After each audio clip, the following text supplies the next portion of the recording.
Do you think there's a difference between work culture in India and in US? What you see there, you don't get here.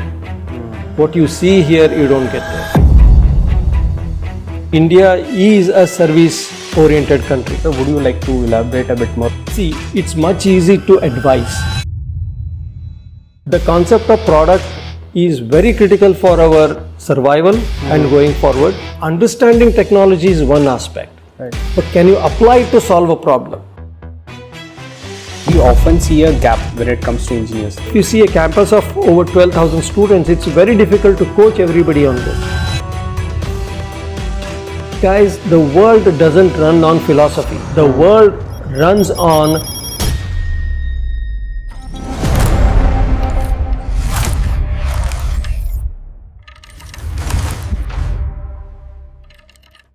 Welcome everybody to our podcast, The Hustle Story. Today it is a very special episode and you might ask why. Well, the first reason is this is our first video of our podcast, and secondly, we have a very important guest. Why? Because today MIB is there because of him. Without him it wouldn't exist. And it is my immense pleasure to welcome Professor Nitin Kulkarni on our show to begin this series. Welcome, sir. Thank you. Sir, for our listeners who are meeting you for the very first time, how would you introduce yourself beyond all your formal titles and designations? Well, to make it simple, I'm a mechanical engineer, a passionate one and a hands-on one. Okay. Though I did continue to study management and then PhD beyond my undergrad degree, I still consider myself as a core engineer. And that pretty much explains why we are here today. Right. Okay, sir. So your career spans from mechanical engineering, Microsoft in US, and now building Make BVB.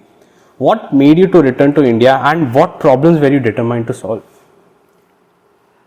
It was actually quite a journey for about 18 years, working in Kirloskars in India to all the way up to Microsoft. It was a journey where I thought I need to be challenged. Okay. And all along I took engineering as a profession because I was fascinated by it and I thought much can be done with it. Okay. So the professional career took from one stage to another stage, eventually dropped me at Microsoft Hardware, which I thoroughly enjoyed. Post that I thought that maybe there is something that I need to do in India. And I thought what else could be a better place than my hometown, which is Harvard. So I came in here, and before I could realize, I was in academics. Trying to mingle with younger minds and then see how I can influence better. That's how it all started. All right, sir. So, do you think there's a difference between work culture in India and in US? Definitely, there is a difference between the two, cultures that I see. Rather than going into details, this is how I would like to explain. Okay. What you see there, you don't get here. What you see here, you don't get there.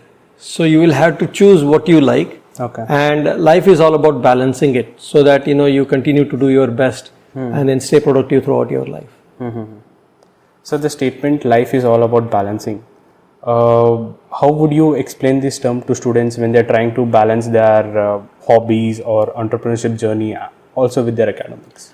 See, the moment I say startup or entrepreneurship, many students will stop and then they wonder, is it for me? Because coming from a middle class family, I know the priority of students, especially those who have parents at home who try to see the child grow up and then become successful. Correct. There is a sort of sense of responsibility on their shoulders. However, times are changing now with the current generation trying to put their foot down and say, this is my passion, this is where I would like to lead. So I would like to say, when it's balancing, it's all about being a productive person.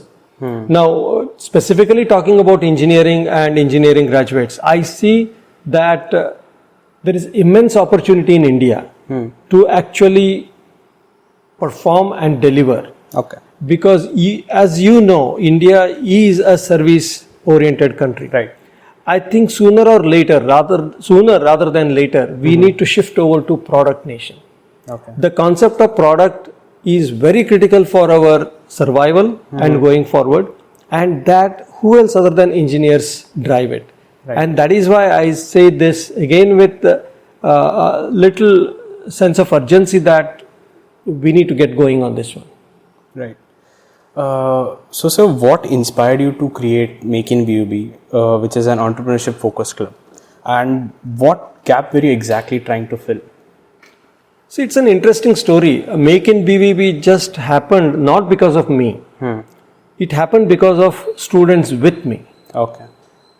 We had Center for Technology, Innovation and Entrepreneurship, where it was an incubation center, and senior and accomplished entrepreneurs would come in and they have their presence on the campus as startups. Okay. But at one point of time, students started wondering, is there a role that they can play in this incubation and entrepreneurship journey? Yeah. So that is when they came up with the idea that let's have this concept called Make BVB, which was very popular then in the form of Make in India.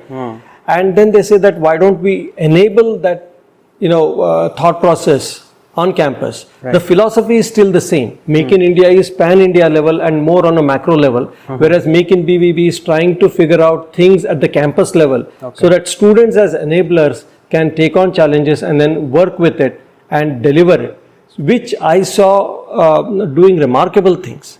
At one point of time, I would say our incubation centers highlight was MIB. Okay. And I still think today MIB has the same potential and same relevance. And that is why it is much more important for us to share the vision of C-Shine. We are a part of this center. Right. And then sort of propagate it to students that it's all about you, it's all about your potential, it's all about your passion. So would you like to elaborate a bit more on the concept behind C-Shine?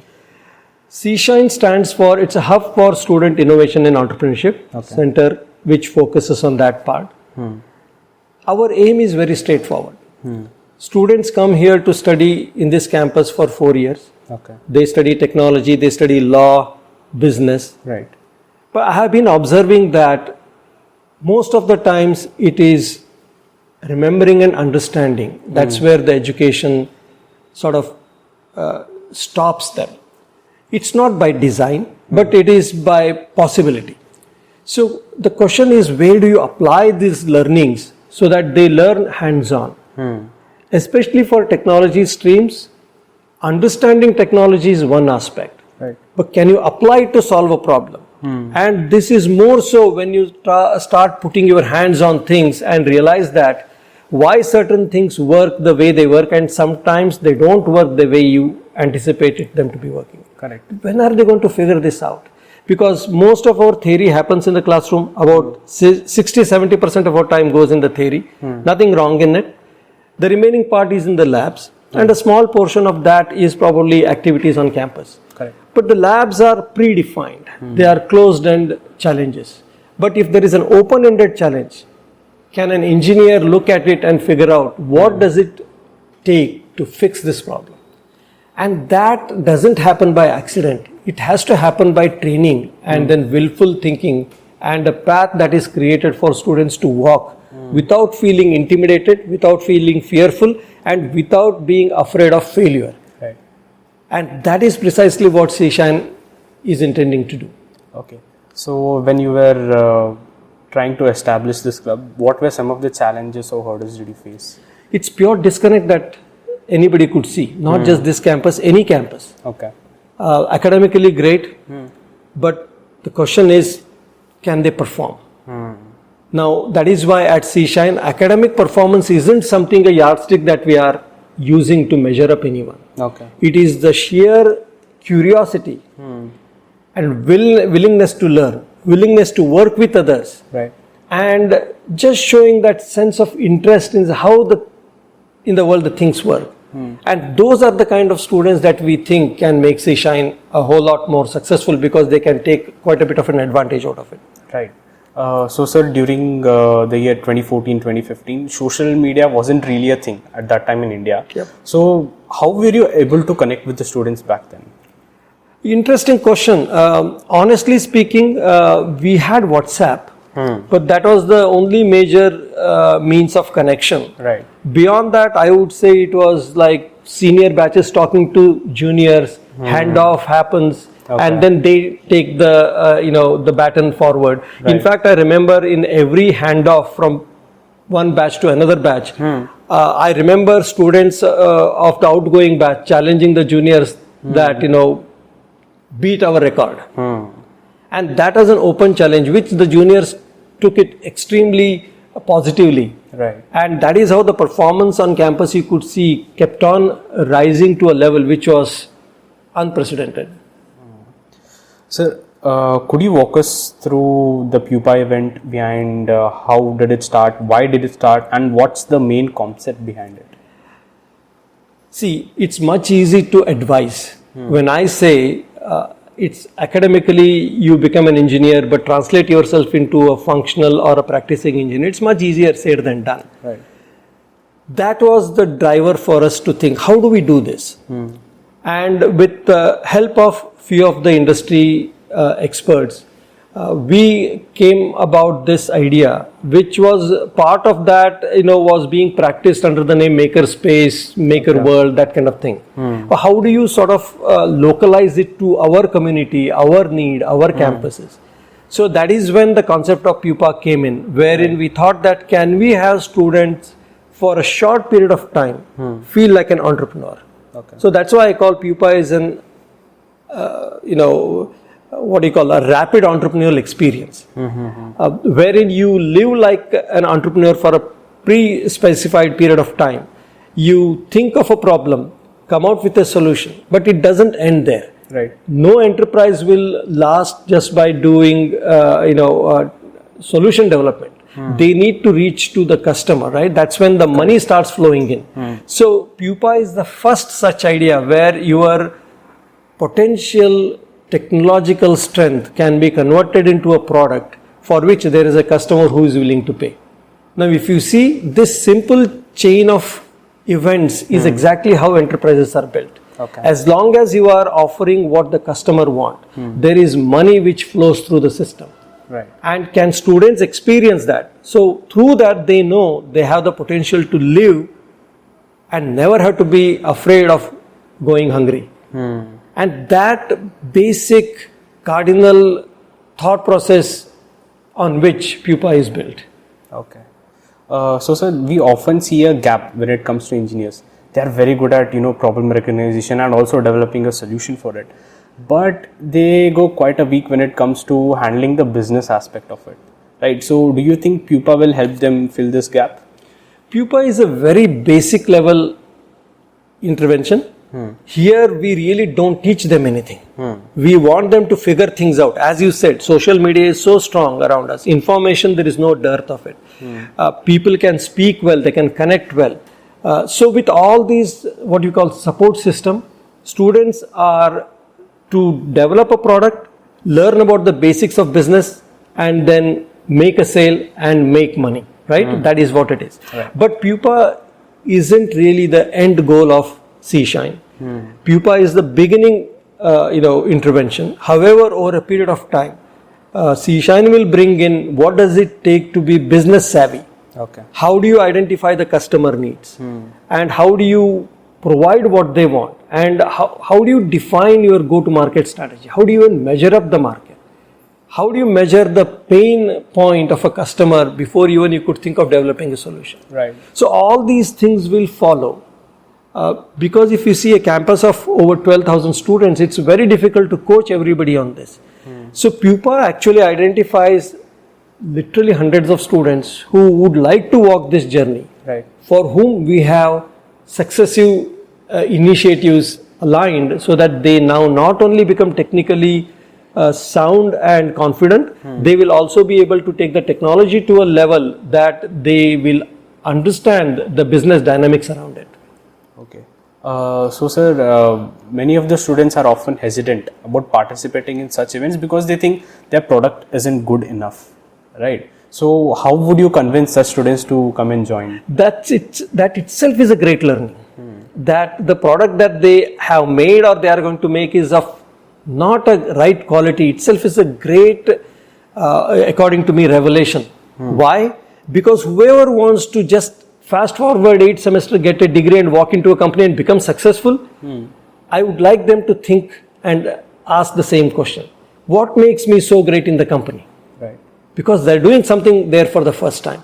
So what we are suggesting is, guys, the world doesn't run on philosophy. The world runs on delivering solutions to the people who are in need. Where else can you learn this without being intimidated, without looking as a failure, without losing anything? I call it soft landing. Okay. And this can happen on campus at a time where you not only get your degree, but also get you to experience this. Wouldn't that be a cool thing when you walk into a company with this experience, say that I know what product development is all about. I know how difficult it is. That will make them demand better, seek better, and they can be better deliverers of solutions even in their company, which we have a word for it, entrepreneur, right? Right. You start thinking like an entrepreneur within a company. And who doesn't love them? Definitely. That is precisely what we want C-Shine to focus on. Let them realize their full potential as an engineer by not learning only, learning and doing. And that is the platform that C-Shine offers. Right. Sir, what would you say if a person says that just having a degree is enough to survive in today's day and age? I don't have to say anything. Let them look around. The hardship that they go through once if they graduate out and go, it is very well known. Right. There is a selective hiring. Artificial intelligence, is providing opportunity at the same time, creating a whole lot of confusion in the mind of people. Okay. So under such situation, I would rather be prepared than getting caught off guard when I graduate out and go, hoping that my certificate will lead me somewhere. Okay. And that is why, after 40 years of engineering, I still believe that certificates are what we call as the minimum requirements, essential requirements, but they are not the sufficient, it's not a sufficient condition to get to go where you want to go. Right. Right, sir. So, what do you think about the rapid development of AI? Do you think it's going to be our friend, or do you think it's going to be a foe in the future? See, good thing is, if I say I don't know the answer, I don't think I will look bad, because everybody is in the same boat. Right. AI is, to me, it's a genie out of the box. Now, how do you rub it and then ask the question is precisely, decides what we're going to get back from it. Right. I still think it is quite exciting for the technocrats because AI is opening up opportunities which probably never thought possible. And the speed or the compression of time that we realize with AI as a potent tool with us can make us do so many more iterations before we finalize our product, be it a software product or any other product, which in the past we did not have. And as an engineer, I get excited about it. But person with 40 years of work experience, at times it unnerves me also. Correct. Because it doesn't tell me, fast forward a year from now, what can I expect? So it's all up to us engineers to see at this big potential and possibility with, curious eyes, open mind, and sort of embrace so that we don't miss the boat. And I draw this parallels, thanks to my generation, we saw computers for the first time being, everywhere. The computing power go up substantially higher now. The computer, which is super fast, sits in our pocket like mobile. Right. Now it is the intervention of AI. So I have no reason to be afraid of it. I have all the reason to be excited about it. And that is exactly what I would recommend the youngsters also, that learn it, be one with it, because it's a level playing field when it comes to AI. Nobody has the upper hand yet. Right. So it is our opportunity. Sir, where do you see Make BVB heading in the next few years, and what impact do you think it will have on entrepreneurship culture we have? I want value creation to be the culture of the campus. Whether a student in the first year or the final year, anytime when they do projects, good for us, KLE Technological University has programs which has project interventions almost every semester. Correct. My take is every project that the student does has to have this sense of value creation. Whose problem am I solving? How am I solving it? What is the innovation that am I bringing in? If they can start thinking at their level, irrespective of which semester they are in or year of study they are in, then I think the quality of our projects go up and they have a better potential to get translated into products. That's number one. Okay. When this MIB driven interventions run through the campus, such thought process will become the culture of the campus. Okay. Then this need not be taught. It needs to be elevated to the next level. Right. And with the technology intervention, with the education that they are going to get, with the facilitation on the campus, which we have 8 super labs, and with the faculty who are willing to walk the talk, I think we have absolutely no excuse as to why this whole shift from project to product shouldn't happen. Right. And I think MIB is going to be the lead in this whole journey. And few years from now, as I said, I would see the culture of the campus shifting to a better value proposition, and MIB can be replicated across India because it is about students. Right. It is by the students. It is for the students. Correct. I think it is a recipe for a product nation, especially for a country like India, which is looking at transitioning from service-oriented economy to the product-oriented economy. Right. So coming on to the final question, sir. Let's say we have a scenario.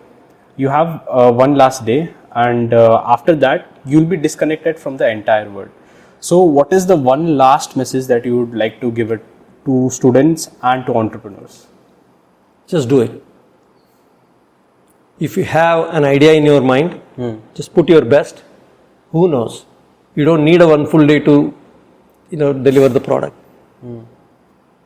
That enthusiasm, right, that energy, that openness to learn and understand that things are possible. Imagine if they can learn at the young age of 18 to 22 by the time they graduate out. Right. I don't think anybody will stop them. They will never stop looking for better products, better services, better amenities. All in all, they focus on enhancing the quality of life of people around them. Right. And that's what is engineering supposed to do. Right. So thank you so much, sir, for sharing your valuable insights and for your time. So that's I'm glad we could speak. Yes. And I think this is a great conversation. I just hope students realize the importance of first being at KLE Tech University and leveraging their presence on campus. And I wish them all the very best because it is time for us to do it. Right. Thank you. Thank you. So thank you everybody for being here with us. This is your host Siddhant Roli from Team Make BVB signing off.